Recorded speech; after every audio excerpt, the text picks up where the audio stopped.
Kothamangalam Mar Basil higher secondary സ്കൂളിൽ ഭിന്നശേഷി സൗഹൃദ പരിപാടി സംഘടിപ്പിച്ചു. കോതമംഗലം മാർബേസിൽ ഹയർ സെക്കൻഡറി സ്കൂളിൽ സ്നേഹസ്പർശം എന്ന പേരിലാണ് ഭിന്നശേഷി സൗഹൃദ പരിപാടി സംഘടിപ്പിച്ചത്. മാനേജർ ബാബു കൈപ്പിള്ളിൽ ഉദ്ഘാടനം നിർവഹിച്ചു. Principal father പി.ഒ. പൗലോസ് അധ്യക്ഷത വഹിച്ചു.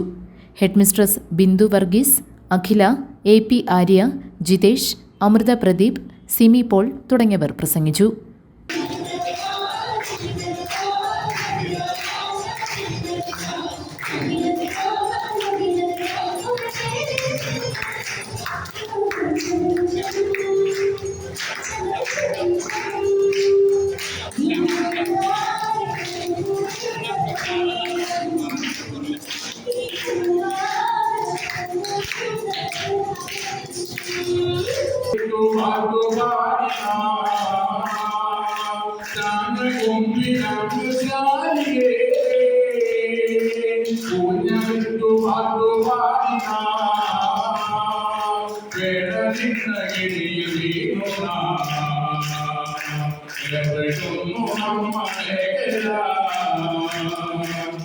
GTV news Kothamangalam.